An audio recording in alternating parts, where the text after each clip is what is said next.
Capo rushes. Well, there was once a very rich gentleman, and he had 3 daughters, and he thought he'd see how fond they were of him. So he says to the first, "How much do you love me, my dear?"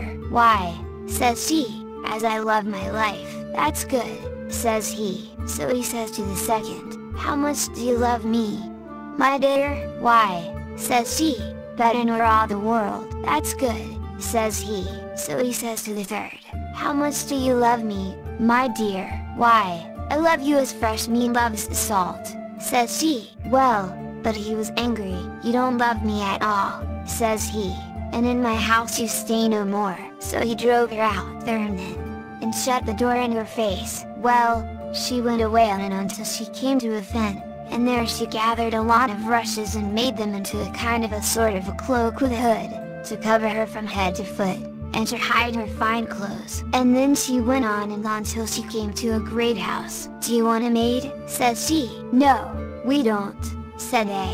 "I haven't nowhere to go," says she, "and I ask no wages, and do any sort of work," says she.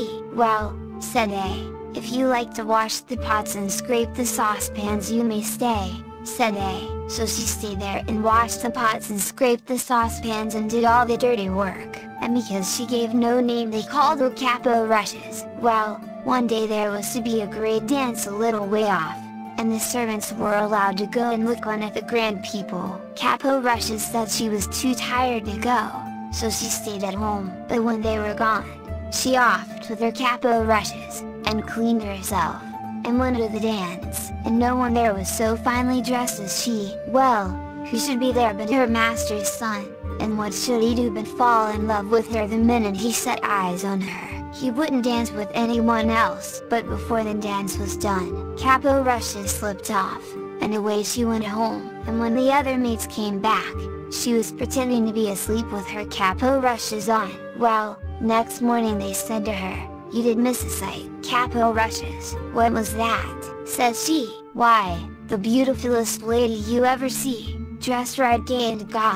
The young master, he never took his eyes off her." "Well, I should have liked to have seen her," says Capo Rushes. "Well, there's to be another dance this evening, and perhaps she'll be there." But, come the evening, Capo Rushes said she was too tired to go with them. Howsoever, when they were gone, she offed with her Capo Rushes and cleaned herself, and away she went to the dance. The master's son had been reckoning on seeing her, and he danced with no one else, and never took his eyes off her.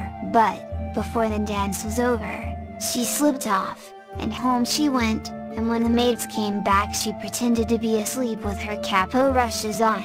Next day they said to her again, "Well, Capo Rushes, you should have been there to see the lady." There she was again, gay and gone, and the young master he never took his eyes off her.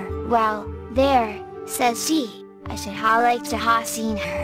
"Well," says they, "there's a dance again this evening, and you must go with us, for she's sure to be there." Well, come this evening, Capo Rushes said she was too tired to go, and do what they would she stayed at home. But when they were gone, she offed with her Capo Rushes and cleaned herself, and away she went to the dance.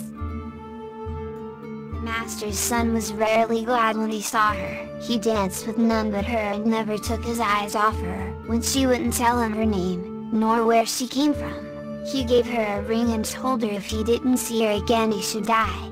Well, before the dance was over, off she slipped, and home she went, and when the maids came home she was pretending to be asleep with her Capo Rushes on.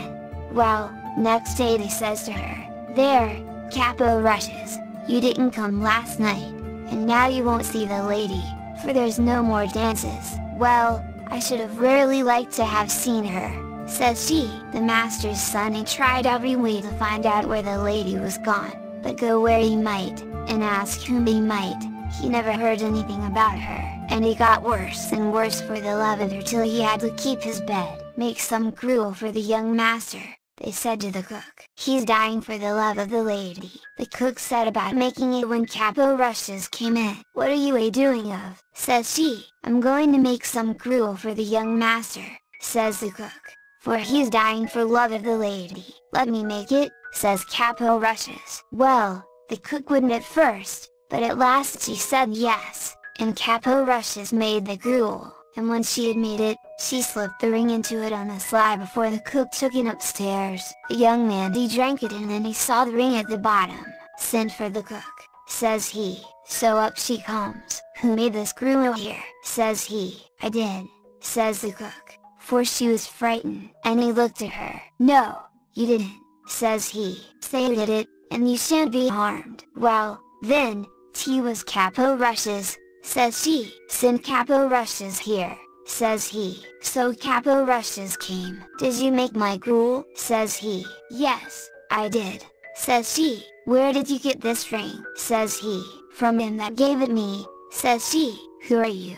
"Then," says the young man, "I'll show you," says she, and she off with her Capo rushes, and there she was in her beautiful clothes. Well, the master's son he got well very soon, and they were to be married in a little time. It was to be a very grand wedding, and everyone was asked far and near, and Capo rushes' father was asked, but she never told anybody who she was. But before the wedding, she went to the cook, and says she, "I want you to dress every dish without a mite o' salt." "That'll be rare nasty," says the cook. "That doesn't signify," says she.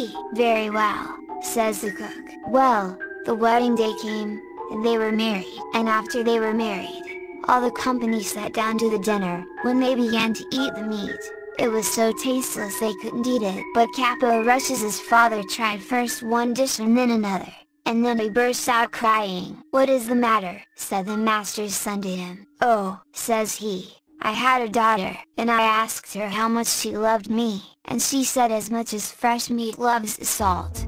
And I turned her from my door, for I thought she didn't love me, and now I see she loved me best of all, and she may be dead for aught I know." "No, father, here she is," said Capo rushes, and she goes up to him and puts her arms round him, and so they were all happy ever after.